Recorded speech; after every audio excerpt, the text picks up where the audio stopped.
আমার আমার জীবনে আমি এরকম গরম দেই না। আমার এই 50-60-65 বয়সের মধ্যে আমি এরকম গরম দেই নাই। আসলে আমাদের প্রচুরই আর কি মানে তাপ। আমাদের যদি মর্নিং স্কুল দেওয়া হতো তাহলে আমাদের খুব ভালো হতো আর কি। এবছর গরম অত্যাধুনিক গরম, অন্যান্য বছরের সাথে অনেক বেশি।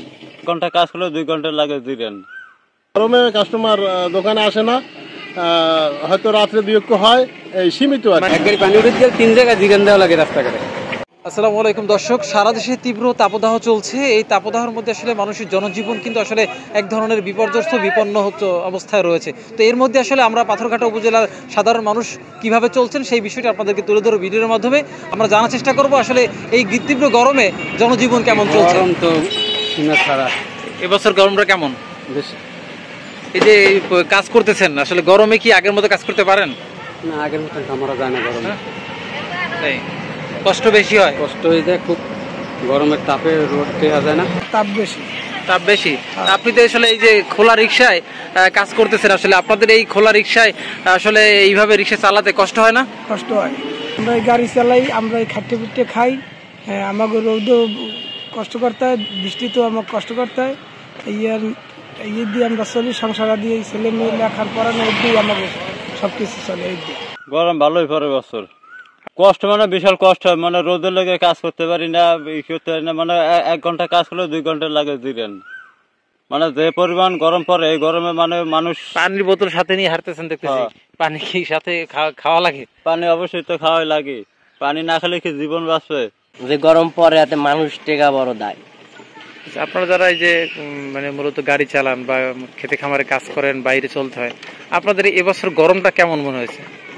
এবছর গরমটা এত গরম পড়তে আছে যা কহার বাইরে। গরম দাদা ভাই খুব প্রচুর গরম, গরমে টেকতে খুব কষ্ট হয়, কাস্টমার আসে না, খুবই কষ্টের মধ্যেই থাই। এক পানির অভাব, বিভিন্ন সমস্যার কারণে আর এখন আর ভালো লাগে না। এবছর তাপটা কি বেশি মনে হয়? তাপটা অনেক বেশি মনে হয়, 40-এর উপরেই সম্ভবত মনে হয়। আপনারা এই যে গরমে আপনারা যারা ব্যবসা বা যারা কাজ করেন, আপনারা তো আসলে এই কাজে আসলে আপনাদের কোনো ব্যাঘাত ঘটতেছে কিনা? ব্যাঘাত তো নিশ্চয়ই ঘটে, কিন্তু গরমে কাস্টমার দোকানে আসে না, হয়তো রাত্রে বিয়োগ হয়, এই সীমিত আর আল্লাহর গজব। এটা তো আল্লাহর, আমরা তো বেইমান হয়ে গেছি। আমরা বেইমান হয়ে গেছি, কি গজব আল্লাহ দিয়েছে। ভালো মানুষ ভালো করতে চায়, আল্লাহ তো একবার তো ভালো হই না। বৃদ্ধদের কষ্টটা বেশি হয়, কেন এদের সহ্য করার ক্ষমতাটা কমিয়ে যায় আস্তে আস্তে। এবছরের তাপ আমার কাছে মনে হচ্ছে যে বিগত 2-4-5 বছরের চেয়ে বেশি। ধন্যবাদ। আসলে আপনি ঠিক বলছেন যে বর্তমানে যে তাপদাহ খুবই প্রচন্ড আকার ধারণ করছে। আমাদের বিশেষ করে উপকূলীয় অঞ্চলে এটি প্রচন্ড রকমের, যেটা মানুষের জনজীবন একেবারেই বিপর্যস্ত। বিশেষ করে আমাদের উপকূলীয় অঞ্চলে আপনারা জানেন যে জলবায়ু পরিবর্তনের ফলে কিন্তু বৈশ্বিক যে সংকট সেটি তো আছেই। তো আমাদের এই অঞ্চলে আমাদের প্রচন্ড তাপদাহে কিন্তু জনজীবন একেবারে বিপর্যস্ত। রাস্তাঘাটে দিনের বেলা আসলে ওরকমের স্বাভাবিকভাবে মানুষ চলাফেরা করতে পারতেছে না। বিশেষ করে আমাদের এই গরমে আমাদের ঘরের গৃহিণী নারীদের আসলে বেশি সজাগ থাকা উচিত, কারণ তারা রান্না বান্নার কাজে সবসময় থাকে এবং প্রচন্ড গরম, সে কারণে হিট স্ট্রোক বাড়ার সম্ভাবনা বেশি। এদিক থেকে আমাদের সচেতন হওয়া উচিত। যদিও প্রকৃতির সাথে আসলে মোকাবেলা করা যায় না, তারপরেও আমরা যদি কিছুটা হলেও যদি সজাগ থাকি, সাবধানতা অবলম্বন করি, তাহলে হয়তোবা এই হিট স্ট্রোক বা অন্যান্য যে তাপদাহের কারণে যে শারীরিক বিভিন্ন সমস্যা হতে পারে, এই দিক থেকে আমরা মুক্তি পেতে পারি। মানে সারা দেশে একটা তাপদাহ চলছে। আর তাপে অ্যাকচুয়ালি আমাদের যে প্রবলেমটা হচ্ছে সেটা হলো যে আমরা তো মানে বাংলাদেশের অধিকাংশ মানুষই আমাদের রাস্তায় বের হয়ে কাজ করতে হয়, বাইরে মাঠে কাজ করতে হয়, আর কিছু সময় কাজ অফিসিয়াল কাজ করে, তারপরেও আসলে টেম্পারেচার মেনটেন না করলে এসিও কাজ করে না।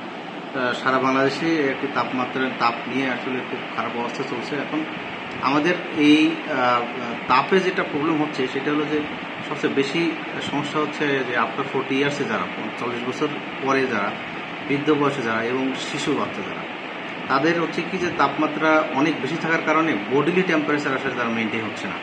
বডির টেম্পারেচার মানে বাইরের তাপমাত্রা অনেক বেশি থাকার কারণে শরীরের যে তাপমাত্রা, এই তাপমাত্রা অনেক বেড়ে যাচ্ছে। যে তাপমাত্রাটা বাড়তে বাড়তে যখন বডিলি টেম্পারেচার যখন 40 ডিগ্রির উপরে চলে যায়, তখন অ্যাকচুয়ালি এটা বলা হচ্ছে 106 ডিগ্রি ফারেনহাইটের উপরে যখন যায়, তখন হচ্ছে আর আমাদের শরীরের তাপমাত্রা কন্ট্রোল করার ক্ষমতা হারিয়ে ফেলে। তখন শরীর আর কুল আর হয় না, যে শরীরের সোয়েট গ্ল্যান্ড ঘেমে যে শরীরটা কুল হওয়া, এইটার হয় না। তখন অ্যাকচুয়ালি হিট স্ট্রোক ডেভেলপ করে। আর একটা হয় কি যে অতিরিক্ত ঘামের কারণে, অতিরিক্ত যদি ঘেমে যায়, সেক্ষেত্রে দেখা যাচ্ছে যে অনেক সময় পানি বের হয়ে যায়, পানির সাথে লবণও বের হয়ে যায়, sodium chloride, potassium, electrolyte imbalance হয়ে যায়, যার জন্য পানি শূন্যতা হয়ে যায় এবং ইলেকট্রোলাইট ইমব্যালেন্স হয়ে যায়। আর একটা হলো যে যখন অনেক ঘামে যখন পানি শূন্যতা হয়, তখন সাধারণত অনেক থার্স্টি থাকে, মানে তৃষ্ণার্ত থাকে, যার জন্য তখন মানুষ যে কোনো জায়গার পানি খুব তাড়াতাড়ি খেয়ে নেয়। এই সময়টাতে এই কারণেই দেখা যাচ্ছে ডায়রিয়া, কলেরা, তারপরে পানিবাহিত রোগ যেমন টাইফয়েড, এইগুলো আসলে বেশি হচ্ছে। তো আমাদের জন্য যেটা আমার পরামর্শ, সেটা হলো যে তাপদাহের সময় আমরা অবশ্যই মানে কাজ করতে গেলে বাইরে যেমন তাপ বাধা পায় এরকম একটা কিছু নিয়ে বের হওয়া, যেমন ছাতা বা কোনো শীট, এগুলো নিয়ে বের হওয়া, যেন তাপ যেন শরীরে কম লাগে। রাস্তায় চলার সময় অবশ্যই খেয়াল করবো যেন রাস্তায় যে সাইডে গাছপালা আছে সেই সাইড দিয়ে চলবো। আর অবশ্যই পিচ রাস্তাগুলো অ্যাভয়েড করবো, বিশেষ করে নতুন পিচ যেগুলো অনেক তাপমাত্রা আসলে গলে যায়, এটা আসলে কারোর কিছু করার থাকে না, তো সেই রাস্তাগুলো অ্যাভয়েড করবো। আর তাহলে একান্তই দেখা যাচ্ছে যে শরীর খারাপ লাগে যে অনেক ঘামার কারণে খারাপ লাগছে, আমরা চেষ্টা করবো যে এই কারণে যে ওরস্যালাইনের প্যাকেট সাথে রাখতে, অথবা যেখানে আমাদের মানে স্বাস্থ্যকর্মীরা যেখানে আছে, আমরা অবশ্য ওরস্যালাইন সব জায়গায় দিয়ে দিয়েছি, যে ওরস্যালাইন যেন প্রচুর ওরস্যালাইন দিতে পারে, ওরস্যালাইন খায়।